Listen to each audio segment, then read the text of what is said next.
negosyante pa. Sa classroom, nagtuturo ng economics. Pero pagkatapos ng klase, nagbebenta ng homemade siomai. Every exam may promo. Pag mataas ang score, may discount sa kanyang products. Kaya huwag kang magtataka kung bigla kang nangyayaan mag-invest sa kanyang small business. Pero daw may extra income ka. Ang motto niya, study hard, sell harder, at walang bagsak. Pangalawa, best party teacher. Si Ma'am at Sir, hindi lang teacher, isa ring atleta. Sa classroom, nagtuturo ng math, pero sa field, para si Lebron James kung mag-basketball. Pagdating sa sports fest, siya pa naglilid ng cheering squad. Todo energy!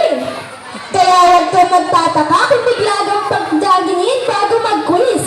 Para daw gising ang utak. Ang motto niya, healthy body, healthy mind, at pasado sa exam. Pangatlo, the fashionista teacher. Si Ma'am at Sir, hindi lang teacher, fashion icon pa. Sa classroom, nagtuturo ng history, pero ang outfit niya, future na. Everyday, ibang style. Monday, Korean. Tuesday, retro. Wednesday, emo. Kaya huwag kang magtataka kung bigla kang tanungin kung anong brand ng bag mo. Para daw may inspiration sa next OOTD niya. Ang motto niya, study hard, dress well, at walang absent.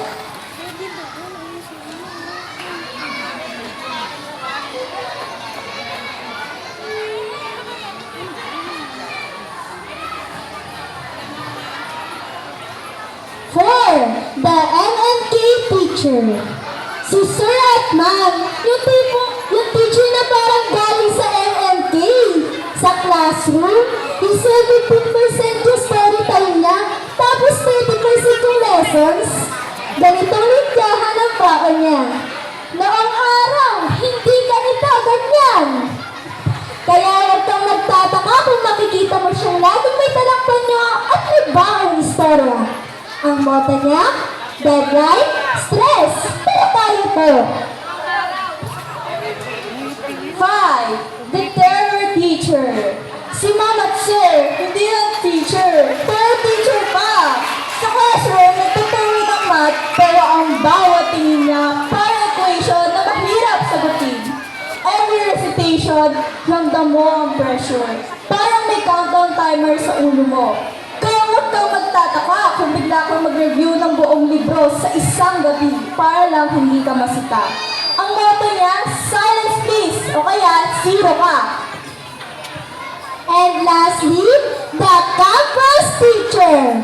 Si Ma'am at Sir, hindi na teacher. Campus image pa. Sa classroom, nagtuturo. Pero ang presence niya, parang gravity, nakaka-attract. Yung nagpapayas sa yes, ma'am. Kaya di mo naman naintindihan. Motivation para pumasok. Pero di ma-absent kay Sir at Ma'am. Every quiz, pag-aaral ang lahat. Hindi lang para pumasa, kundi para ma-impress din. Kaya huwag kang magtataka kung bigla kang ngitian pagkatapos mo sumagot ng tama. Parang nanalo ka sa loto.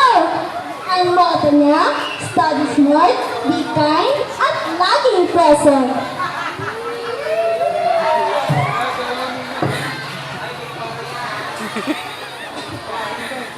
Pero kahit sino pa man ang favorite nating teacher,